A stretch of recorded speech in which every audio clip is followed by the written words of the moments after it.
Nah, apapun yang didatangkan Allah kepada kita, kita pastikan bahwa kehendak Allah itu baik kepada kita. Baik yang didatangkannya itu nikmat, yang didatangkannya itu bala, yang didatangkannya itu taat, yang didatangkannya itu maksiat. Semua kehendak Allah agar kita jadi orang yang baik.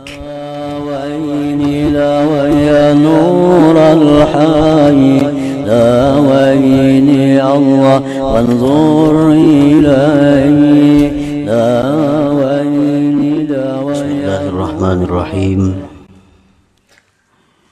Alhamdulillahilladzi addaba habibahu sallallahu alaihi wasallam fa ahsana ta'dibah wa ja'alahu khairal wara sajiyah. Ashhadu an la ilaha illallah wahdahu la syarika lah wa ashhadu anna sayyidana Muhammadan abduhu wa rasuluhu wa la nabiyya ba'dah. Allahumma salli wa sallim wa barik ala sayyidina Muhammadin manba'il ilmi wal ma'rifah wa ala alihi wa sahbihi wa dhurriyyatihi wa atba'ihi ila qiyamis sa'ah, amma ba'du. Yang kita hormati dan kita cintai para habaib, para alim ulama, muhibbin, hadirin hadirat rahimakumullah.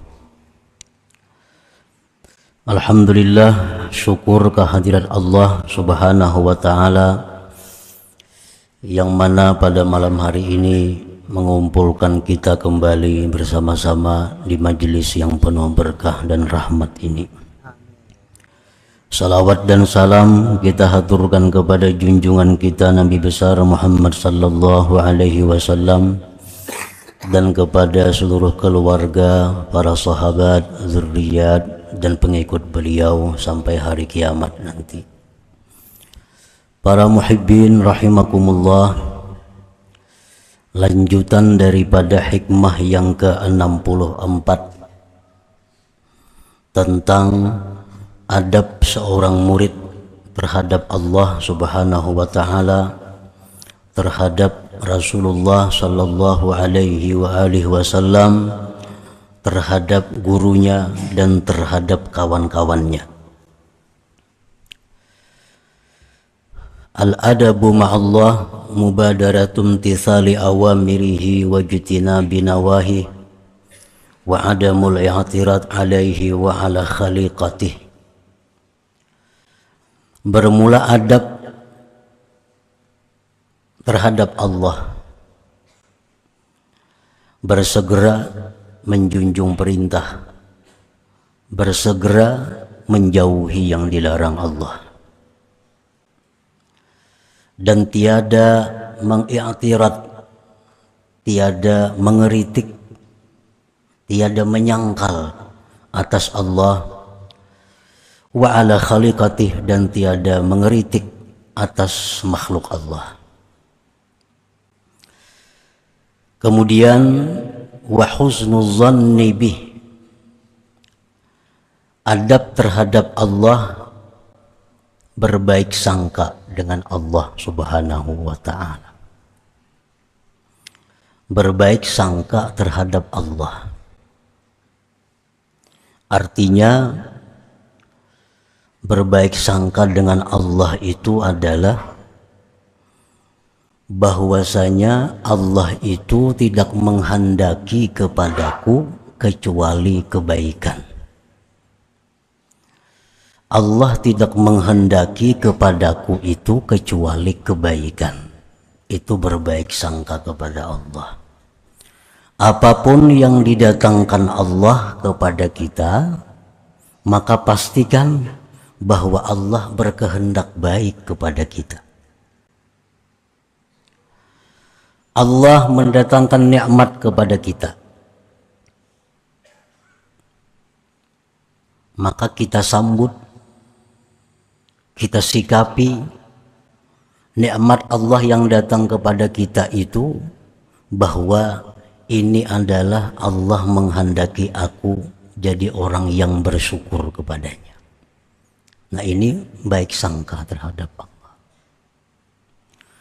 Allah mendatangkan musibah kepada kita.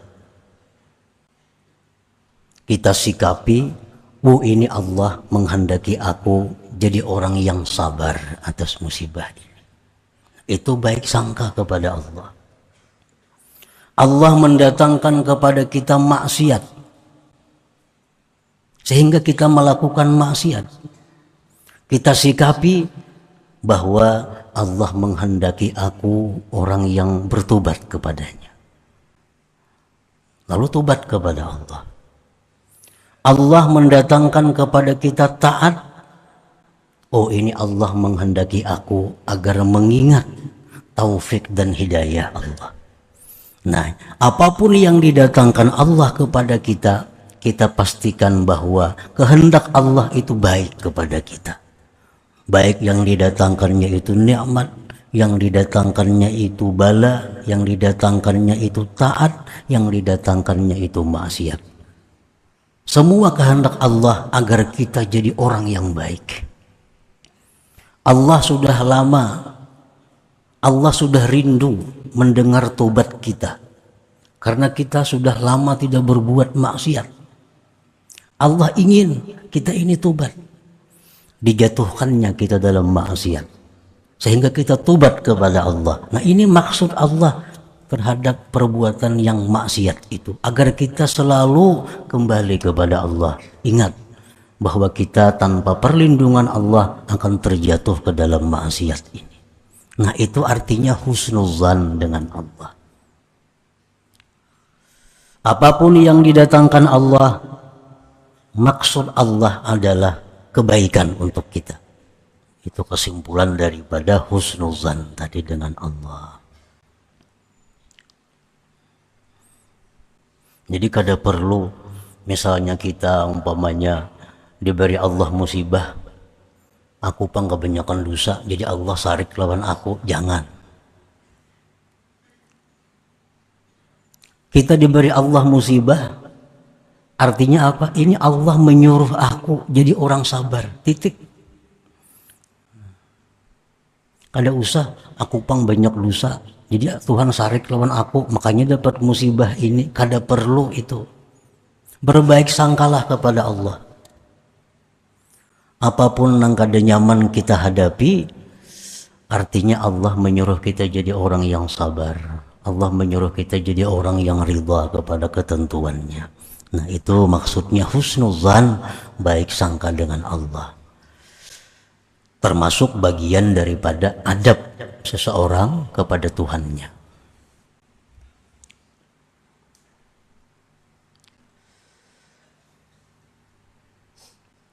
Wathiqatu biwa'dih, termasuk adab seseorang kepada Allah, percaya dengan janji Allah. Jangan ragu-ragu dengan janji Allah itu. Apa yang Allah janjikan dalam Al-Quran, apa yang Allah janjikan lewat Rasulullah Sallallahu Alaihi Wasallam itu pasti. Jangan ragu-ragu.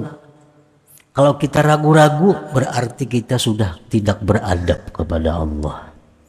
Sudah kada beradab lawan Tuhan. Contohnya, Al-Quran menyebutkan wa may yattaqillah yaj'al lahu makhraja wa yarzuqhu min haitsu la yahtasib. Nah, ini janji Allah. Barang siapa yang takwa kepada Allah, Allah akan jadikan baginya jalan keluar dari kesempitan, kesusahan. Dan Allah akan berikan dia rezeki dari jalan yang tidak terduga-duga. Ini janji Allah. Asalkan kita takwa kepada Allah, hidup kita tidak akan susah. Asal takwa.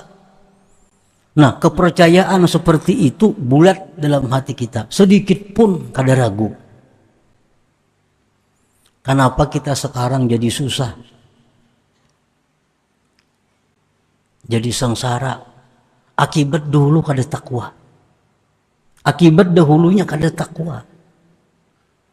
Sekarang jadi susah. Sana ada hutang, sini ada hutang, sini ada hutang. Kenapa? Dulunya kada takwa.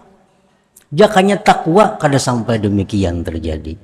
Karena orang takwa itu dijamin oleh Allah bahwa tidak ada kesulitan baginya, pasti ada jalan keluar dan ada rezeki yang datang dari jalan yang tidak terduga-duga. Nah, jadi percaya dengan janji Allah itu adalah bagian dari adab seorang hamba kepada Allah Subhanahu wa ta'ala.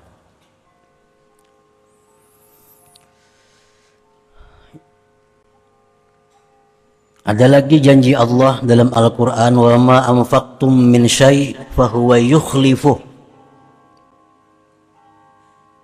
Sesuatu yang kamu nafkahkan tentu dalam jalan kebaikan.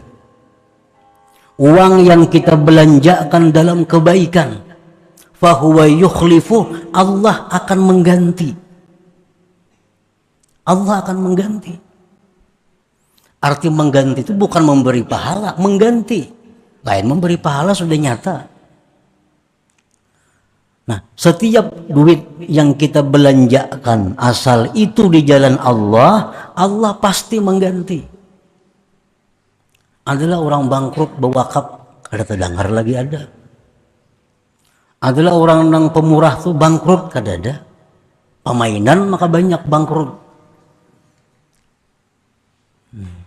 Kalau orang yang bujur-bujur menggunakan duitnya di jalan Allah, fahuwa yukhlifuh, Allah pasti mengganti. Nah, ini janji Allah. Maka janji Allah itu 100% bulat di dalam hati kita, kita percaya tanpa ragu-ragu.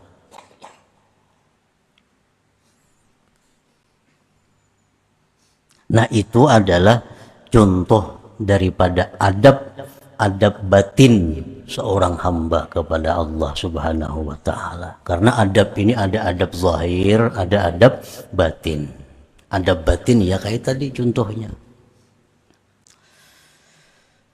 Wa amma adabu zahir ma'allah, adapun adab yang zahir terhadap Allah. Nah, adab yang zahir contohnya ka'alla yakshifal aurat walau fi khalwah, seperti bahwa dia tidak membuka aurat sekalipun di tempat yang tidak ada orang. Walaupun di rumah kada ada orangnya, kada mau berselawar handap. Apalagi turun ke pelatar.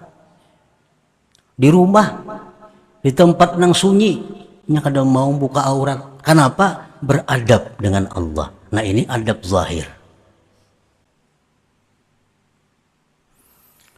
Wa alla yamudda rijlaihi ilal qiblah, dan seperti bahwa dia tidak menghunjurkan kakinya ke kiblat.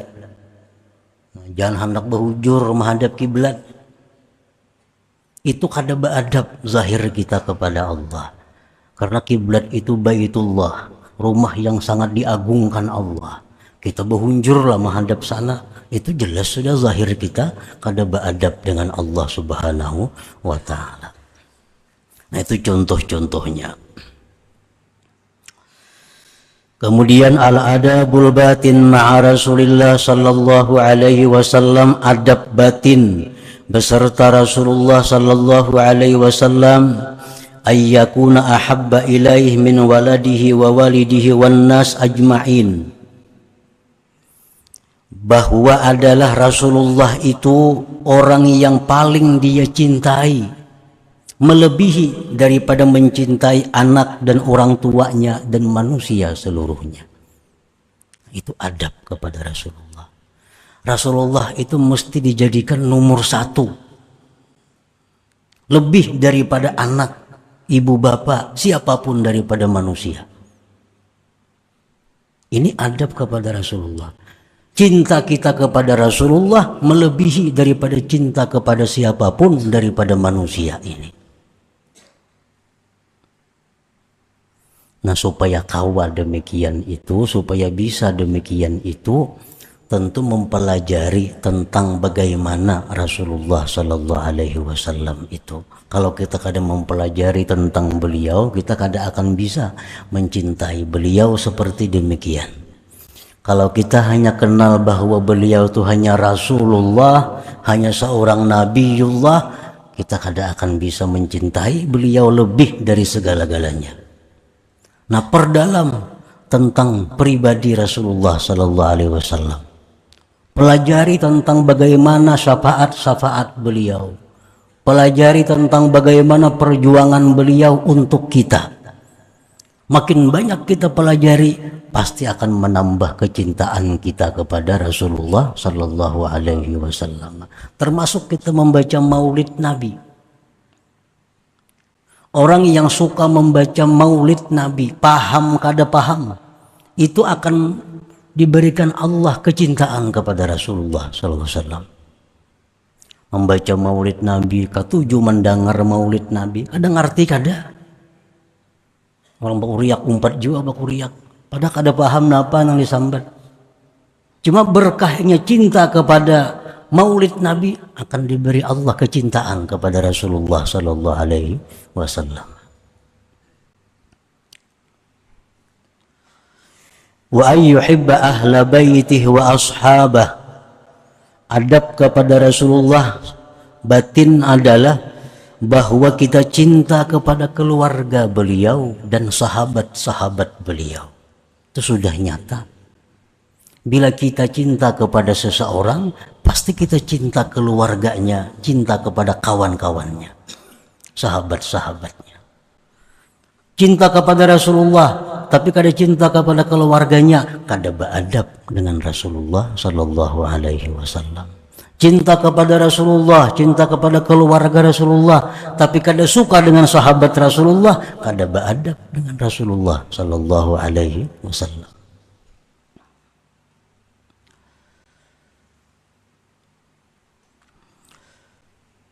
Wa ayyafraha bi annahum min ummatih, dan setengah adab lagi kepada Rasulullah Sallallahu Alaihi Wasallam bahwa kita ini gembira jadi umatnya. Kita bangga, kita bersyukur kita ini jadi umat Rasulullah Sallallahu Alaihi Wasallam. Itu bagian dari adab kepada beliau. Adab zahir adab batin. Wa amma fi zahir, adapun adab secara zahir, ayyaqtadiya bihadiyih, bahwa mengikuti petunjuk beliau, wa ayyuksiras salata alaih, bahwa memperbanyak salawat kepada beliau. Itu adab zahir kepada Rasulullah Sallallahu Alaihi Wasallam. Nah, para muhibbin rahimakumullah. Kemudian lagi al-adab ma'a syaikhihi, adab seseorang beserta gurunya. Guru adalah seseorang, yang dimaksud di sini adalah seseorang yang membimbing murid untuk menjalani satu jalan menuju keridhaan Allah Subhanahu wa taala. Dan guru ini syarat mutlak. Man la lahu syekh fasyaitan syaikhuhu. Orang yang tidak punya guru, syaitan gurunya. Orang hendak mengenal Allah, orang hendak dicintai oleh Allah, kada beguruan, kada kawa, kada bisa. Syaitan yang membimbinginya, syaitan yang mengajar dia. Ada orang yang mengatakan, aku kada perlu guru, aku salawat saja guruku. Nang melajari salawat siapa? Maka bisa bersalawat tuh siapa nang melajari? Guru juga kalau. Lawan salawat ini banyak, salawat nang mana? Jumlahnya berapa membaca? Hanya bisa pembimbing salawat itu kepada kita. Kada kawa juga kada berguru. Walaupun salawat. Karena salawat dari Nabi itu banyak macam-macam salawat. Salawat mana nang pas untuk kita? Berapa jumlah salawat yang kita baca supaya salawat itu jadi pembimbing kita? Apa 10.000? Apa 5.000? Kali sehari? Kada tahu kita kalau kada guru juga nang memadahkan. Nah, al-adab ma'a syaikhihi. Pertama, i'tikadu annahu alal haq, i'tikad dulu, keyakinan dalam hati seseorang murid bahwa guru itu adalah di jalan yang benar. Itu i'tikad, bahwa guru ini ajarannya bujur. Amun kita ragu-ragu ajaran guru ini bujur kada usah berguru lawan itu. Kada usah berguru. Mun kita ragu-ragu ajaran sidin itu bujur kada usah berguru. Nah, orang yang kita ulah jadi guru itu orang yang kita yakini bahwa ajaran sidin itu di jalan yang benar. Maka itu diajarkan kepada kita sebelum kita memilih seseorang guru. Kita perlu tahu. Pertama, perlu kita ketahui silsilah keturunan guru itu. Guru itu anak siapa? Cucu siapa? Paling kadang ingat situ. Jangankan hendak memilih guru, milih bini aja takut nih kalau tuh. Anak siapa tuh bini itu orangnya? Jangan Nabi pilih bini keturunannya, apalagi guru. Oh, keturunan siapa garang guru itu? Siapa abahnya, siapa kainya. Bila kainya orang saleh, abahnya orang saleh, berarti guru ini punya hasab ngarannya. Hasab itu lebih dari nasab. Kalau abahnya aja saleh, kainya kada, itu punya nasab yang baik, tapi belum sampai kepada punya hasab. Kalau punya hasab itu orang nak abahnya saleh, kainya saleh, lebih lagi ke atasnya saleh lagi. Minimal ingat kaitnya. Nah, satu itu karena keturunan ini sangat mewarnai diri seseorang. Nah, makanya Nabi menyuruh cari bini kalau itu keturunannya. Nah, demikian guru lebih daripada itu. Yang kedua, di mana guru itu dulunya menuntut ilmu. Artinya guru itu gurunya siapa? Di mana guru itu bahari mengaji. Nah, itu mesti diketahui.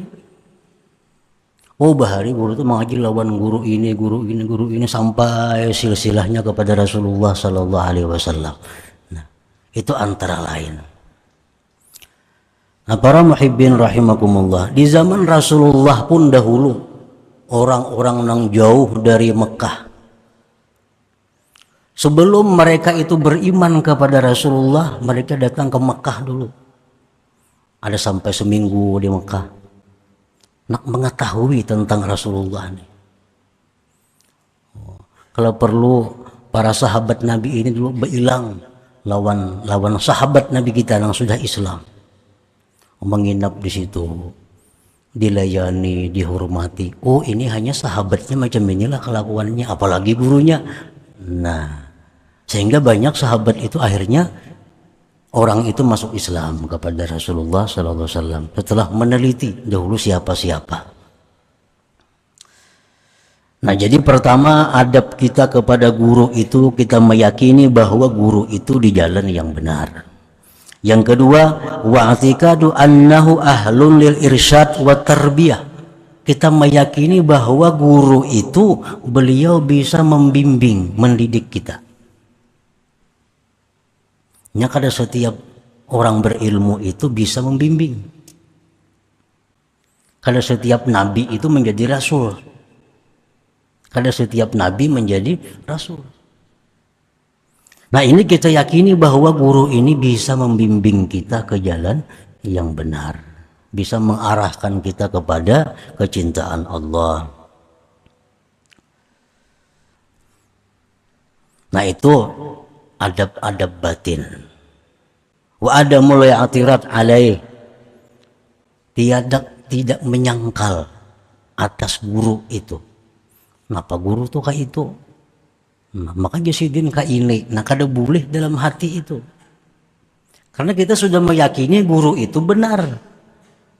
Mau kita menyangkal, berarti kita kada beradab lagi. Wa adamul i'tirad alaih. Wa amma bil zahir, adapun pada zahir adab seseorang kepada gurunya ada wa muhuduri majlisi, selalu hadir majlisnya. Selalu hadir majlisnya. Balang kambingan kada baadab itu. Banu turun, banu kada, itu kada baadab. Nang tuha karena anum gak sama aja kada baadab. Itu nang zahir adabnya.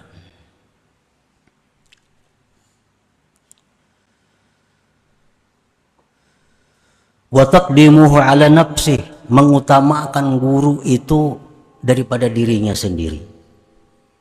Itu adab zahir.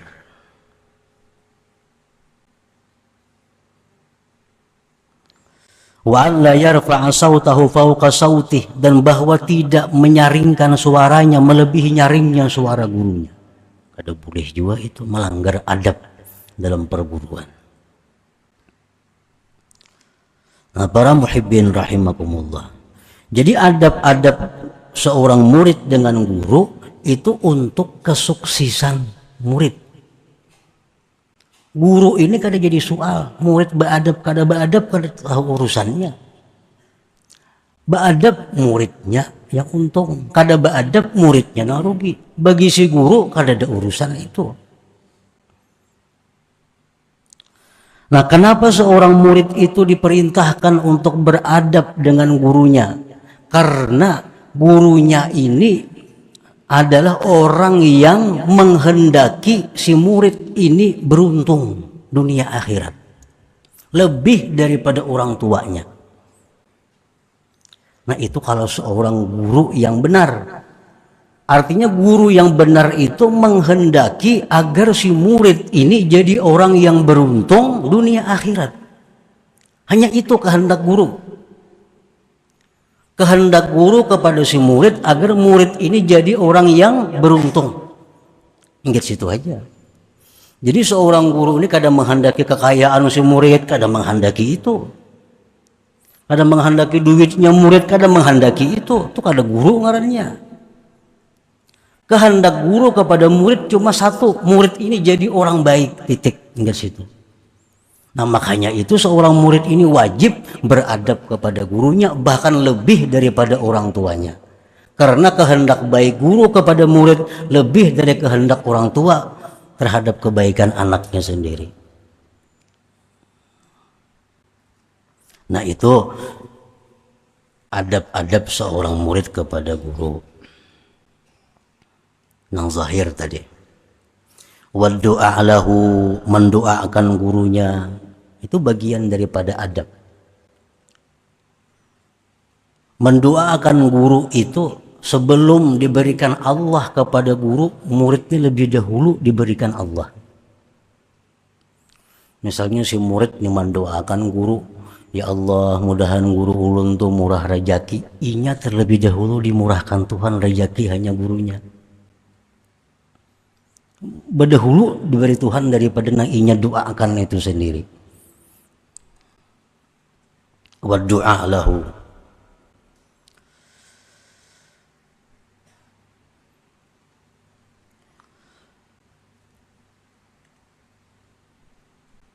Wa hifdzu hurmatihi, dan menjaga kehormatan gurunya.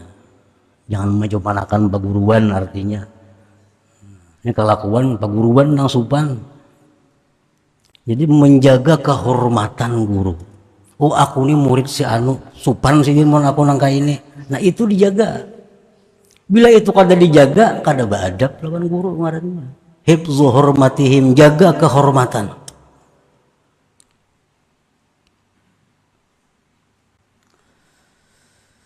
Nah, itu beberapa bagian pokok tentang adab seorang kepada gurunya. Kemudian al-adab ma'al ikhwan, adab terhadap kawan-kawan. Pertama, husnuzanni bihim, baik sangka dengan kekawanan. Biasa seperguruan tuh banyak kawan. Nah, si A, si B, si C, kawan baim-baim menuntut ilmu. Nah, kekawanan ini, nah ini ada adabnya. Baik sangka satu dengan yang lainnya. Wa yadkhalus surur alaihim, menyenangkan satu dengan yang lainnya, menyenangkan, menggembirakan. Wan nushu lahum, bermaksud baik kepada kawannya. wa afu zallatihim, memaafkan kesalahan-kesalahannya. Nah, itu bagian daripada adab batin kepada kawan. Wa amma fi zahir, adapun adab terhadap kawan yang zahir itu ayyahtamila adzahum, contohnya ayyahtamila adzahum, menyandang nang kada nyaman dari mereka. Kawan banyak, kadang-kadang ada kelakuannya nang kayak apa. Nah, yahtamila adzahum, menyandang kelakuannya.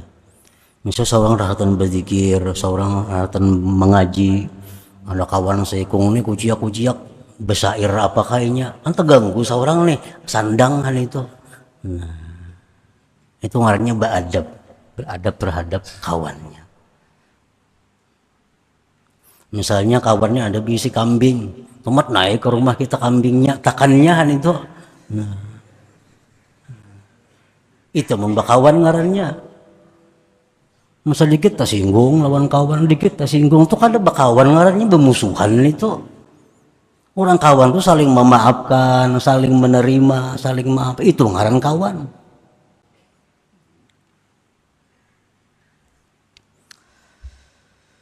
Nah, qala ba'du sufiyah, berkata sebagian sufiyah, ilzamil adab zahira wa batina, fama asaa ahadun al adaba zahira illa uqiba zahira, wa ma asaa ahadun al adaba batina illa uqiba batina. Lazimilah adab zahir dan batin, lazimi adab zahir dan batin. Tidak jahat seseorang adab pada zahir, melainkan dia akan dihukum secara zahir. Apa hukuman secara zahir? Malas berbuat taat, suka kepada maksiat. Nah, ini hukuman akibat lawan Tuhan kada beadab, lawan Nabi kada beadab, lawan guru kada beadab, lawan kawan kada beadab, dihukum. Kalau yang dilanggarnya adab zahir, hukumannya pun hukuman zahir.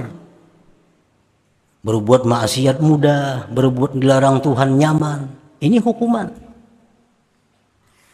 Wa ma'asa ahadun al-adab batina illa uqiba batina, dan tidak jahat seseorang akan adab secara batin kecuali dihukum secara batin juga.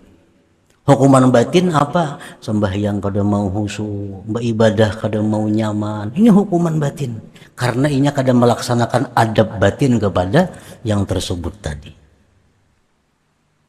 Nah, itu mungkin kita kada menyadari. Berapa tahun untuk ilmu sudah kada mau nyaman sembahyang. Berapa tahun untuk ilmu kada mau nyaman berzikir. Mungkin sebabnya kada beadab. Lawan Allah kada beadab, lawan Nabi kada beadab, guru kada beadab, lawan kawan kada beadab. Sehingga berzikir kada mau nyaman, sembahyang kada mau nyaman.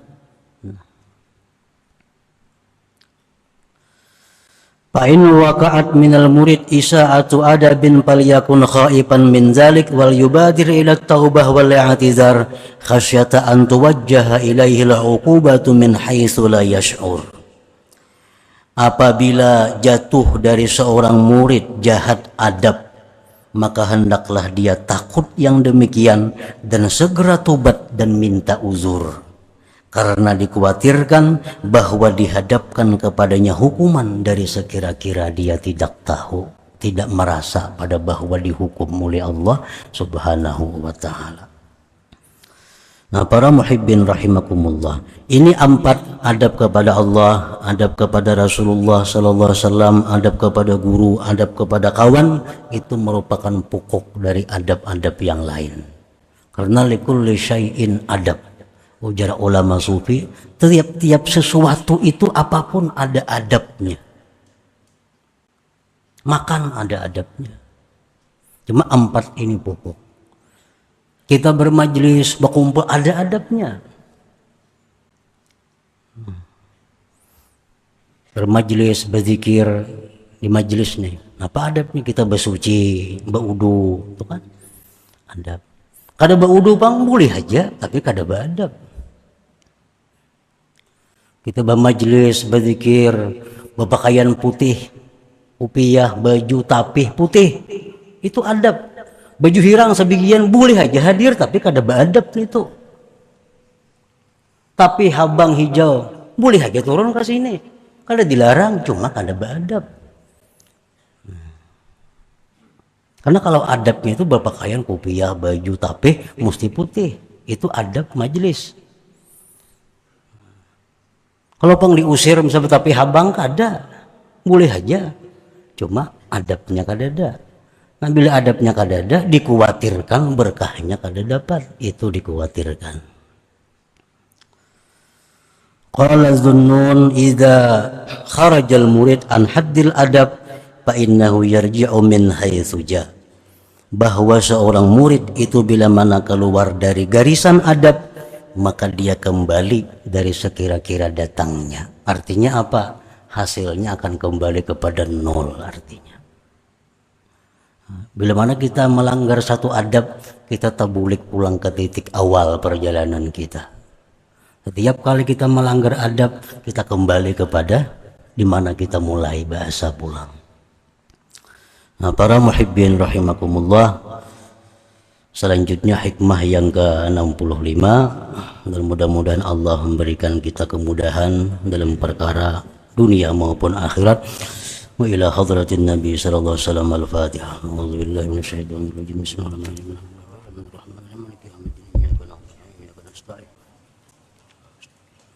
Bismillahirrahmanirrahim. Ya Allah biha, ya Allah biha, ya Allah bi husnil khatimah. Ya Allah biha, ya Allah biha, Allah bi husnil khatimah. Ya Allah biha, ya Allah biha, ya Allah bi husnil khatimah.